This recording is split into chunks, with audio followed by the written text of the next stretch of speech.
Hello everyone, कैसे हैं आप सब। वेलकम एट लर्नोलॉजी और स्टडी गाइड बाय मिस सरिता, जहां हम कर रहे हैं क्लास 11 बायोलॉजी। और आज हम करेंगे chapter 11 photosynthesis in higher plants का पार्ट 3। तो चलिए जल्दी से स्टार्ट करते हैं। तो फोटोसिंथेसिस एंड लाइट रिएक्शन को समझने के बाद अब हम बात करते हैं इलेक्ट्रॉन ट्रांसपोर्ट सिस्टम की। तो फोटो सिस्टम 2 एंड 1 के बारे में आपको पता है। तो होता क्या है, जब लाइट रे पड़ती है पिगमेंट पे, दैट इज क्लोरोफिल ए, जो कि रिएक्शन सेंटर है फोटोसिस्टम 2 का। तो यहाँ पे लाइट रेज फॉल होती हैं एंड ये रिएक्शन सेंटर एब्जॉर्ब करता है 680 nanometre wavelength of red light which cause the electron to become excited. तो इलेक्ट्रॉन एक्साइटेड होने के बाद जंप कर जाता है and it moves up hill and जिसे पिक करता है एक इलेक्ट्रॉन एक्सेप्टर जिसको बोलते हैं फियोफाइटिन, जो कि अभी आपके एनसीईआरटी में नहीं मेंशन होगा, बट दैट इज फियोफाइटिन। यहाँ पे फियोफाइटिन होता है इलेक्ट्रॉन एक्सेप्टर एंड फियोफाइटिन इस इलेक्ट्रॉन को देन भेज देता है डाउनहिल की तरफ which pass on through the electron transport system which consists of cytochrome and यहाँ पे जाने के बाद it moves downhill in terms of an oxidation reduction scale and ये इलेक्ट्रॉन कहीं भी यहाँ पे यूज्ड अप नहीं होता है एंड एट द एंड ये पहुंच जाता है फोटोसिस्टम 1 के पास। तो ये है पूरा प्रोसेस। यहाँ पे आपको ये और बेटर समझ में आएगा। तो यहाँ हमने देखा लाइट रेज जो है, यानी कि सनलाइट, वो फॉल होती है फोटो सिस्टम 2 के रिएक्शन सेंटर पे, जिससे इलेक्ट्रॉन एक्साइटेड हो जाता है। और ये इलेक्ट्रॉन आया कहाँ से है? ये इलेक्ट्रॉन आया है वाटर का, जब स्प्लिटिंग होता है इनटू H+ एंड O2 में, तो ये इलेक्ट्रॉन रिलीज होता है एंड ये इलेक्ट्रॉन एक्साइटेड हो जाता है bye absorbing light of wavelength 680 nanometer and then it moves uphill and accept by an electron acceptor that is pheophytin। pheophytin इसको भेज देता है इलेक्ट्रॉन ट्रांसपोर्ट सिस्टम में which is downhill, जिसमें आपको मिलेगा cytochrome complex and then at the end यहाँ पे इलेक्ट्रॉन कहीं भी यूज नहीं होता है and it reaches photo system 1। Photo system 1 में हम देखेंगे कि जो लाइट रेज फॉल होती हैं that is up to 700 nanometre से ये रिसीव करता है एंड जिसके कारण अगेन ये इलेक्ट्रॉन एक्साइटेड हो जाता है and it moves again up hill and except by again another electron acceptor molecule which has a greater redox potential than previous one। तो फियोफाइटिन के कंपैरिजन में इसका जो रिडॉक्स पोटेंशियल है वो बहुत ज्यादा होता है। देन ये electron again moves downhill and this time it is used up by NADP plus and reduced into NADPH। तो यहाँ पे NADP इसको यूज करता है एंड रिड्यूस हो जाता है NADPH में। तो ये आपको समझ में आ गया। अब जाके इलेक्ट्रॉन हमारा यहाँ पे यूज हुआ है एंड इस पूरे अगर आप डायग्राम को देखेंगे तो इलेक्ट्रॉन सबसे पहले अप हिल जाता है, then it moves down hill through the electron transport system and then again it moves up hill by the photo system 1। तो ये पूरा जो आप डायग्राम देख रहे हैं ये आपको एक जेड की शेप में दिखेगा। तो जिन साइंटिस्ट ने इसकी स्टडी की थी उनको ये जेड शेप को लगा, उन्होंने इसको ऑब्जर्व किया एंड इसको नाम दे दिया Z scheme due to its characteristic shape. ये आप याद रखेंगे जेड स्कीम क्या होता है। तो कुछ भी नहीं है जेड स्कीम, पूरा प्रोसेस है, ये प्रोसेस एक जेड का शेप फॉर्म में हमें दिख रहा है, that's why it is named as Z scheme. तो काफी इजी है। तो इलेक्ट्रॉन ट्रांसपोर्ट सिस्टम में हमने देखा कि at the end there is formation of NADPH। और ये NADPH फॉर्म कैसे हुआ? By using electron. और ये इलेक्ट्रॉन कहाँ से आया? ये इलेक्ट्रॉन आया फोटो सिस्टम 2 से। तो फोटो सिस्टम के पास ये जो इलेक्ट्रॉन आता है ये आता कैसे है? ये आता है बाय स्प्लिटिंग ऑफ वाटर। तो वाटर जब स्प्लिट होता है एट फोटो सिस्टम 2 तो ये रिलीज करता है ऑक्सीजन, हाइड्रोजन जिसे हम फोटोन कहते हैं, एंड साथ में ये इलेक्ट्रॉन भी रिलीज करता है। एंड ये जो ऑक्सीजन क्रिएट होता है it is one of the net product of photosynthesis, हमें पता है प्लांट से हमें ऑक्सीजन मिलता है, तो ये वही ऑक्सीजन है जो हमें लाइफ देता है। इसके अलावा electron needed to replace those removed from the photosystem 1 are provided by photosystem 2। तो फोटोसिस्टम 1 जो कंटिन्यू इलेक्ट्रॉन को यूज कर रहा है टू फॉर्म NADPH, वो आ कहाँ से रहा है? वो आ रहा है by continuing splitting of water which release electron. तो अब आपको क्लियर हो गया होगा कि हम जो ऑक्सीजन लेते हैं वो कहाँ से आता है, और यहाँ जो NADPH फॉर्म हो रहा है कंटिन्यू, वो कैसे हो रहा है? तो bye using electron. So we need to emphasize here that water splitting complex is associated with this photosystem 2, which itself is physically located on the inner side of the membrane of thylakoid। तो ये thylakoid है, and जो thylakoid का जो membrane है वहाँ पे present होता है फोटोसिस्टम 2, और जहाँ ये स्प्लिटिंग ऑफ वाटर होता है। ये अब आप इमेजिन कर पाओगे, प्लांट में जो ग्रीन पार्ट है वहाँ प्रेजेंट है क्लोरोफिल, एंड क्लोरोफिल होता है हमारा क्लोरोप्लास्ट में, क्लोरोप्लास्ट के अंदर होता है थाइलेकॉइड, और ये है थाइलेकॉइड की मेम्ब्रेन, जहाँ पे आपको ये फोटोसिस्टम 1 और 2 देखने को मिलेगा, जहाँ ये सारा प्रोसेस चल रहा है। तो यहाँ पे क्वेश्चन बनता है, where are the protons and oxygen formed likely to be release. तो यहाँ पे जो splitting of water, oxygen and photons बन रहे हैं, प्रोटॉन्स बन रहे हैं, ये कहाँ रिलीज होंगे? तो ऑक्सीजन जो है ये चला जाएगा out of the thylakoid membrane, thylakoid membrane के बाहर चला जाएगा, एंड एट द एंड ये रिलीज हो जाएगा फ्रॉम द प्लांट, जिसे हम या एनिमल्स सब यूज करते हैं। एंड इसके अलावा जो प्रोटोन है ये हमारा ल्यूमेन में ही रह जाएगा, जिसको हम आगे स्टडी करेंगे कि कैसे ये यूज होगा आगे जाकर के ATP सिंथेसिस के लिए। Let's talk about cyclic and non cyclic photophosphorylation. तो ये जो पूरा प्रोसेस है ये है हमारा नॉन साइक्लिक फोटोफॉस्फोराइलेशन। ये नॉन साइक्लिक क्यों है इसको समझते हैं। तो इस पूरे प्रोसेस में होता क्या है, जैसा कि हमें पता है जितने भी लिविंग ऑर्गेनिज्म है, आइदर प्लांट्स और animal, they all need energy to do their all the functions, and ये एनर्जी को फॉर्म करते हैं in the form of ATP and carry this energy in their chemical bond. ये energy बनती कहाँ पर है? ये एनर्जी बनती है माइटोकॉन्ड्रिया और क्लोरोप्लास्ट में। यही जो पूरा प्रोसेस है ATP फॉर्मेशन का कहलाता है फॉस्फोराइलेशन। प्लांट्स में ये जो प्रोसेस है ये लाइट की हेल्प से परफॉर्म होता है, इसीलिए प्लांट्स में इसको हम कहेंगे फोटोफॉस्फोराइलेशन। और इस पूरे प्रोसेस में ATP फॉर्म होता है by converting ADP and inorganic phosphate into ATP in the presence of light। तो ये दो टाइप का होता है, cyclic and non cyclic. Non cyclic क्या होता है, जो अभी तक हम पढ़ चुके हैं वो सारा नॉन साइक्लिक था, क्योंकि यहाँ सबसे पहले फोटोसिस्टम 2 आता है जो लाइट की हेल्प से वाटर को स्प्लिट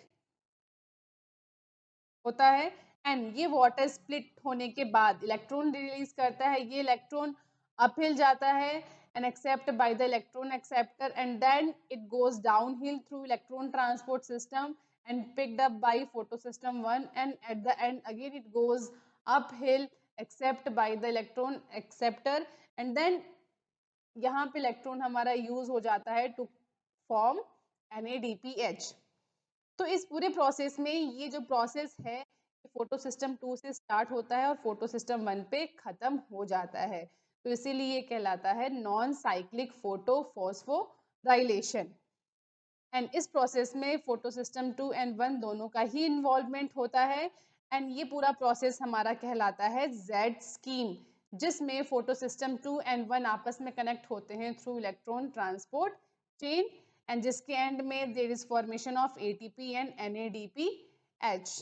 तो ये आप याद रखेंगे। अब हम बात करते हैं साइक्लिक फोटोफॉस्फोराइलेशन की। तो ये प्रोसेस उन फोटोसिंथेटिक ऑर्गेनिजम्स में होता है who need more ATP to power other activities in the chloroplast। तो इस पूरे प्रोसेस में there is only and only involvement of photo system 1। Photo system 2 यहाँ पे अनअवेलेबल होता है एंड ये पूरा प्रोसेस होता है स्ट्रोमा लैमिला में, जहाँ पे photo system 2 is unavailable and with this there is no NADP reductase enzyme। तो ये दो चीजें वहां पे एब्सेंट होती हैं, आप याद रखेंगे, एंड जिसके कारण there is no formation of NADPH here. तो यहाँ पे होता क्या है, जो इलेक्ट्रॉन है वो एक्साइट हो जाता है from the photo system 1 bye accepting the light, and उसके बाद ये इलेक्ट्रॉन एक्सेप्ट होता है थ्रू द इलेक्ट्रॉन एक्सेप्टर, और ये इलेक्ट्रॉन एक्सेप्टर जो होता है इस इलेक्ट्रॉन को भेज देता है इलेक्ट्रॉन ट्रांसपोर्ट सिस्टम में। तो इस सिस्टम के थ्रू जब इलेक्ट्रॉन ट्रांसपोर्ट होता है there is formation of ATP, and क्योंकि यहाँ पे NADP रिडक्टेज एंजाइम नहीं है जिसके कारण there is no formation of NADPH, तो ये इलेक्ट्रॉन वापस से फोटो सिस्टम 1 के पास आ जाता है।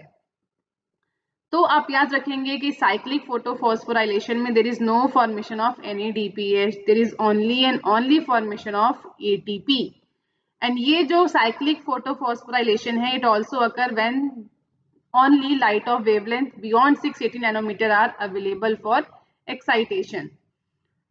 तो अब आपको क्लियर हो गया है नॉन साइक्लिक क्या है और साइक्लिक क्या है। नॉन साइक्लिक में फोटो सिस्टम 1 और 2 दोनों ही इन्वॉल्व होते हैं, बट साइक्लिक में only and only photo system 1 होता है। नॉन साइक्लिक में NADPH और ATP दोनों ही फॉर्म होते हैं, बट साइक्लिक में ओनली ATP ही फॉर्म होता है। तो ये दो बातें आप ध्यान रखेंगे। नेक्स्ट हम बात करते हैं कीमो ऑस्मोटिक हाइपोथेसिस की। तो ये टर्म सुन के आपको बहुत डिफिकल्ट लग रहा होगा, बट ऐसा कुछ भी नहीं है, काफ़ी इजी है। इस पूरे प्रोसेस में, इस पूरे हाइपोथेसिस में एक्सप्लेन किया गया है कि ATP सिंथेसिस एक्चुअली में होता कैसे है।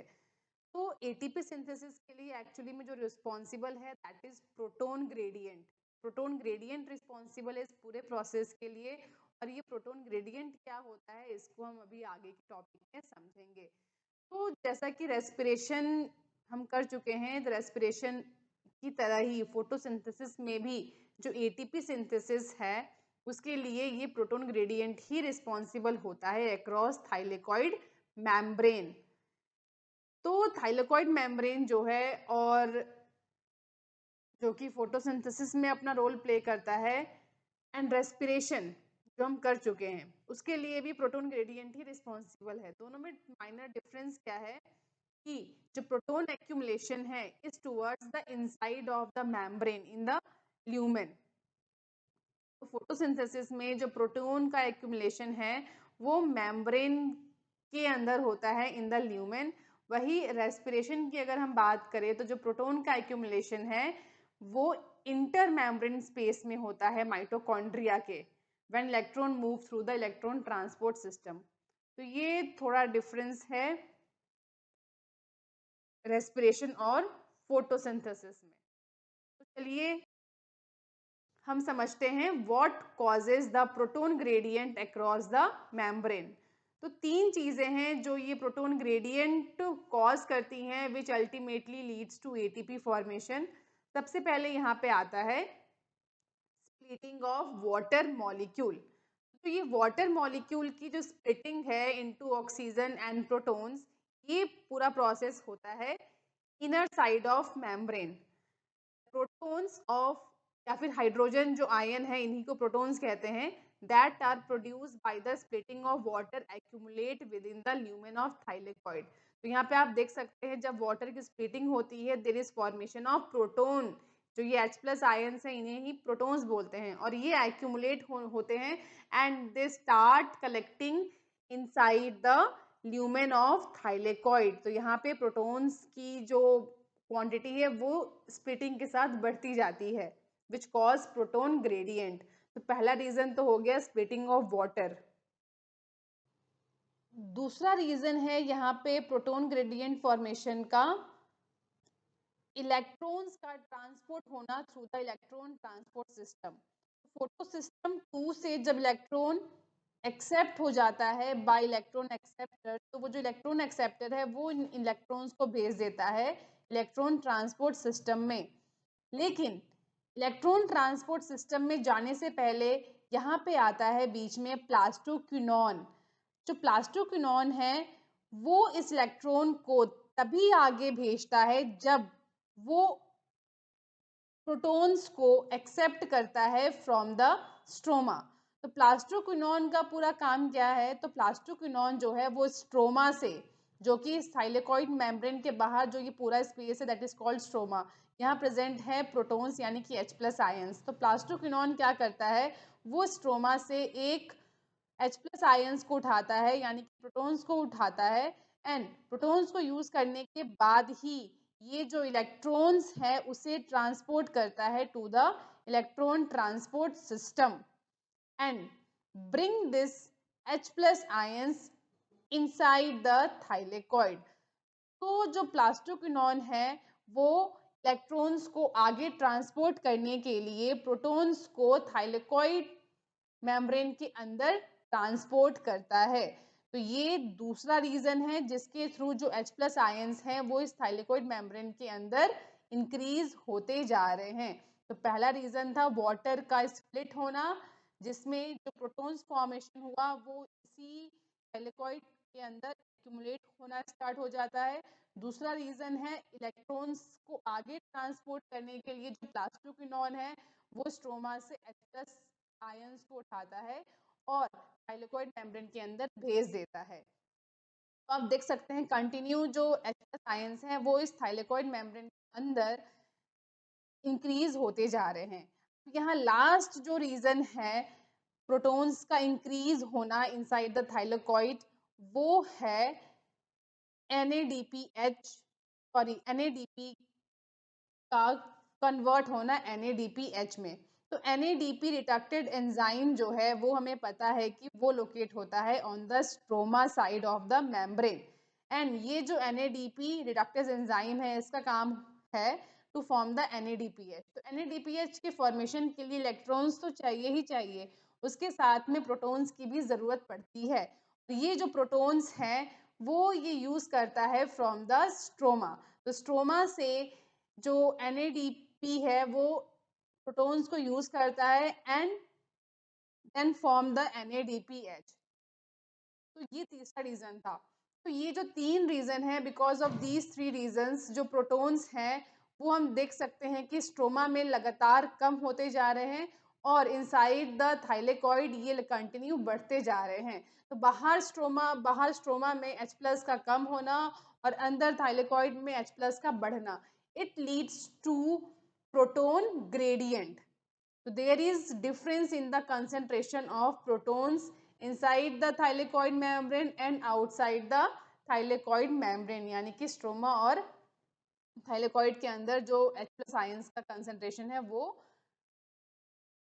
डिफरेंट हो चुका है, that leads to proton gradient.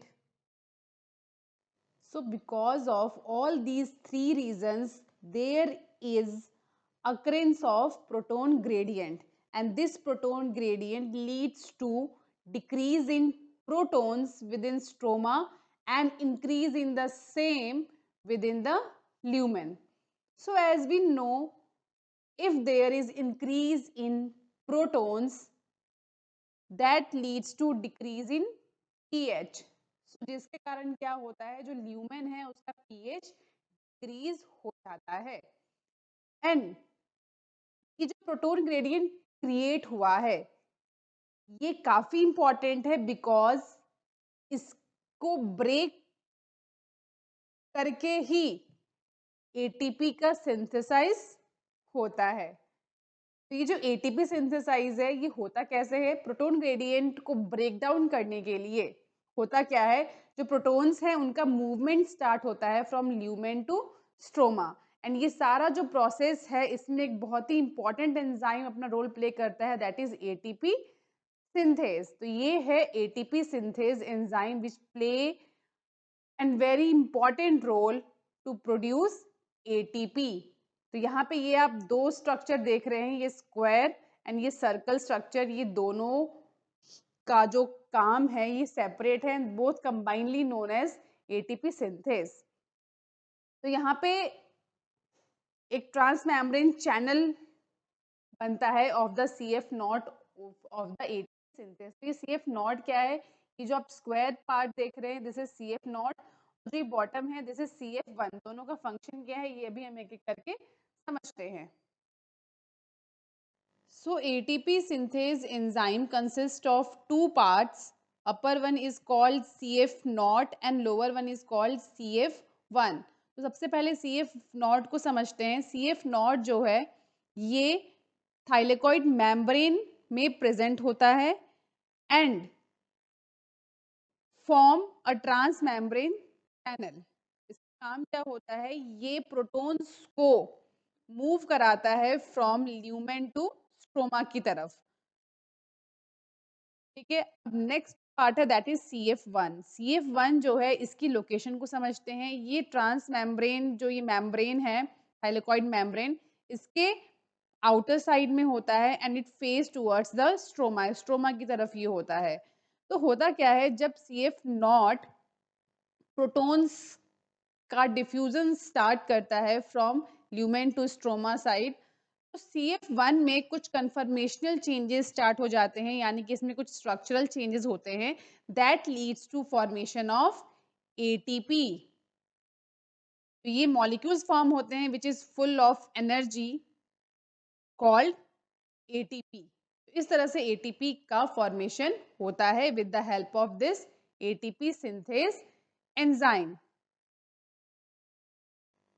तो यहाँ हमारा कंप्लीट होता है कीमो ऑस्मोटिक हाइपोथेसिस, जिसमें रिक्वायरमेंट क्या क्या थी एक बार हम समझ लेते हैं। ओवरऑल क्या हुआ, इट रिक्वायर अ मेम्ब्रेन जो कि यहाँ पे थाइलेकॉइड मेम्ब्रेन है, एक प्रोटोन पंप चाहिए जो कि प्रोटॉन्स की क्वांटिटी को इंक्रीज करे विद क्रिएट प्रोटोन ग्रेडियंट।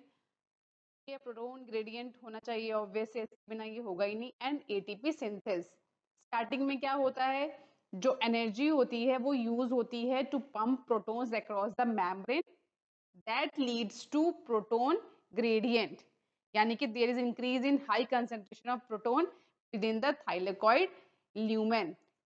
इसके बाद एटीपी सिंथेस का रोल आता है जो इस प्रोटोन ग्रेडियंट को ब्रेक डाउन करता है and with this it release energy in the form of ATP, and along with this NADPH produced by the movement of electrons, the ATP will be used immediately in the biosynthetic reaction taking place in the stroma that responsible for fixing CO2 and synthesis of sugar। तो ये जो topic है that is how CO2 fixes and how sugar synthesize, ये सब हम अपनी next class में समझेंगे।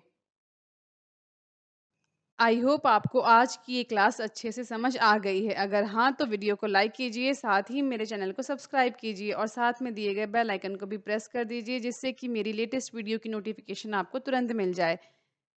और अगर आज की क्लास में कोई भी डाउट है तो आप नीचे कमेंट सेक्शन में पूछ सकते हैं। नेक्स्ट टॉपिक हमारा होगा where are the ATP and NADPH used. Till that students, आप आज की क्लास में पढ़ाया गया टॉपिक अपनी एनसीईआरटी बुक में अच्छे से रीड कर लेंगे जिससे कि आप कॉन्फिडेंट हो जाए कि अब तक की क्लास में हमारा एनसीईआरटी से सब कंप्लीट हो चुका है। Till that stay healthy, stay happy, see you soon.